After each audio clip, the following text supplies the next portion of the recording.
Le cri de Pink Floyd semblait adolescent, irrévérencieux, presque naïf, mais en réalité il cachait une intuition dérangeante que même le monde académique n'osait pas formuler avec autant de clarté, que l'école n'enseigne pas à penser, mais à obéir. Ce n'était pas un rejet de la connaissance, c'était une dénonciation du système qui l'administre. Et si cela dérange encore, c'est parce que c'est toujours vrai. Pendant des décennies, nous avons répété sans réfléchir que l'éducation était le chemin vers la liberté, que l'école émancipait, éclairait, ouvrait des portes. Mais et si ce n'était pas le cas? Et si l'école moderne, telle que nous la connaissons, n'avait pas été conçue pour libérer, mais pour domestiquer? Ce n'est pas une provocation vide, c'est une hypothèse historique, structurelle et politique qui a des conséquences. L'école moderne est née en parallèle avec l'État moderne et l'économie industrielle. Son objectif n'était pas de former des citoyens critiques, mais des sujets fonctionnels, des travailleurs disciplinés, des soldats obéissants, des électeurs prévisibles. Du mobilier aux horaires, du curriculum au langage, tout dans l'école est pensé pour reproduire un ordre, non pour le questionner. Ce que nous appelons éducation n'est souvent qu'une forme élégante de programmation comportementale. Ivan Illich, dans son œuvre Une société sans école, fut brutalement clair. L'école n'enseigne pas à penser, elle enseigne à obéir aux instructions. Elle assemble des citoyens comme une chaîne de montage. Tous identiques, tous évaluables, tous adaptables. L'élève qui réussit n'est pas celui qui doute, c'est celui qui répète. Pas celui qui questionne, c'est celui qui s'adapte. Dès le plus jeune âge, nous apprenons la chorégraphie de l'obéissance. Lever la main pour parler, demander la permission d'aller aux toilettes, répéter par cœur des définitions que nous ne comprenons pas. Nous apprenons à simuler la compréhension, à répondre ce que le système attend, à taire ce qui dérange. On n'enseigne à personne à penser le monde, mais on entraîne tout le monde à s'y intégrer sans rechigner. Foucault, dans Surveiller et punir, l'a expliqué avec une clarté chirurgicale. L'école fait partie d'un réseau d'institutions, avec la prison, l'usine, l'hôpital, la caserne, dont la fonction n'est pas d'enseigner, mais de discipliner les corps et les esprits. Le pouvoir moderne n'a pas besoin de répression ouverte s'il parvient à intérioriser la surveillance. Et l'école est le premier espace où l'enfant apprend à se surveiller lui-même, à s'auto-censurer, à rivaliser avec ses pairs pour une validation externe. Nous ne disons pas qu'apprendre soit négatif.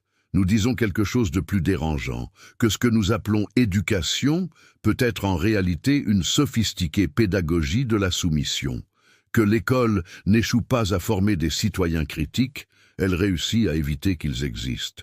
L'origine disciplinaire. L'école moderne n'est pas née pour démocratiser le savoir, elle est née pour organiser l'obéissance, tandis que la Révolution française proclamait liberté, égalité et fraternité, les États émergents construisaient des systèmes scolaires pour gérer les populations. Alphabétiser, oui, mais seulement le nécessaire pour que les masses comprennent les ordres, pas pour qu'elles les discutent. Au XIXe siècle, les États-nations comprirent que pour consolider leur pouvoir, ils avaient besoin de citoyens prévisibles, et l'école fut le dispositif parfait. Comme l'a écrit Louis Althusser, l'école n'est pas neutre, c'est l'un des principaux appareils idéologiques de l'État.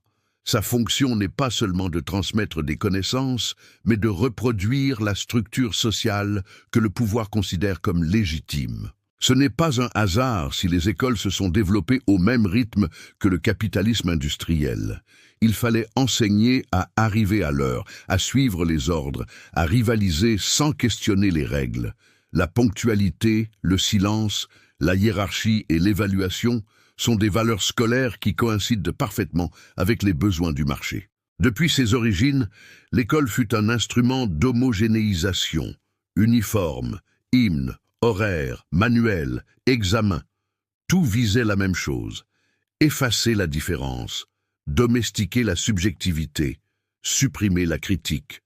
L'école n'avait pas pour objectif de révéler le monde, mais de le réduire à un ensemble de réponses correctes. Et encore aujourd'hui, sous des discours renouvelés et des méthodologies innovantes, cet esprit disciplinaire reste intact. La pédagogie du XXIe siècle parle de créativité, de pensée critique et d'apprentissage autonome. Mais les structures scolaires restent organisées en fonction du contrôle, de la surveillance et du rendement quantifiable. La pédagogie de l'autorité. L'école moderne n'enseigne pas seulement des contenus, elle enseigne une relation à l'autorité. Dès les premières années, on nous entraîne à répondre à des questions que nous ne formulons pas, à mémoriser des concepts que nous ne comprenons pas et à respecter des normes que personne ne nous explique. Nous apprenons que l'erreur ne fait pas partie de l'apprentissage, mais qu'elle est un motif de honte, que se tromper c'est échouer, que questionner c'est déranger. On dit que l'éducation est la base de la démocratie, mais une démocratie ne se maintient pas avec des obéissants, elle se maintient avec des critiques, avec des personnes capables d'identifier l'abus, de questionner la norme, de résister à l'injustice.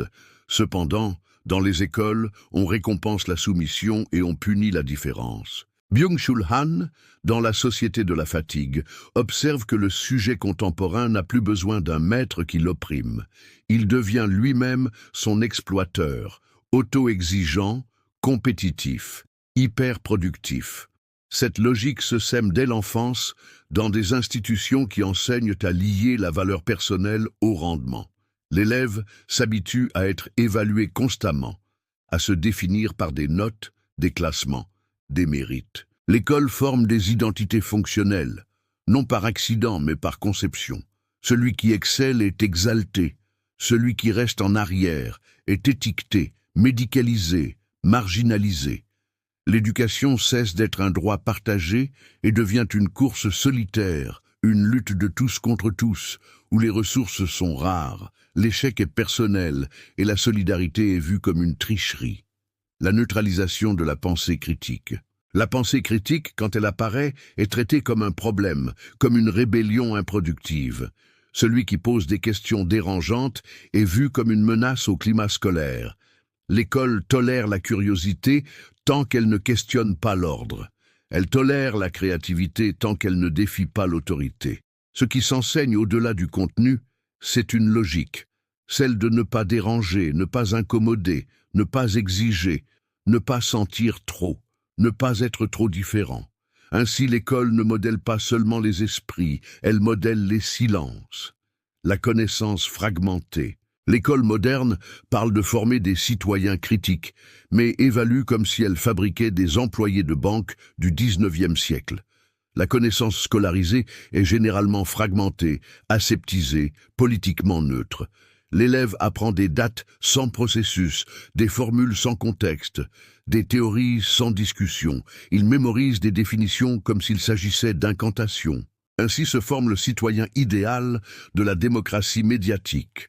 Quelqu'un qui sait résoudre des équations du second degré, mais ne comprend pas pourquoi il vote. Qui peut nommer les couches de l'atmosphère, mais ne reconnaît pas un sophisme dans un discours politique. C'est une connaissance fonctionnelle, mais non libératrice. Zygmunt Bauman l'a dit avec lucidité. Nous vivons dans une société de l'information, non de la connaissance, et l'école contribue à cette confusion. Elle enseigne à consommer des données, non à penser des relations. Elle récompense la vitesse, non la profondeur. L'idiot scolarisé. Le plus grand triomphe de l'école moderne n'est pas de former des professionnels, c'est de fabriquer des idiots certifiés. Des sujets qui sont passés par les salles de classe pendant 15 ou 20 ans, mais n'ont jamais appris à penser par eux-mêmes. Qui croient que savoir, c'est accumuler des données, qu'intelligence, c'est répéter avec assurance, qu'éducation, c'est obéir avec efficacité. Cet idiot scolarisé n'est pas analphabète. Au contraire, il a généralement des titres, des cours, des langues. Il a collectionné des diplômes comme des trophées d'obéissance. Il peut parler avec compétence de n'importe quel sujet tant qu'on ne lui exige pas de profondeur ni de pensée propre.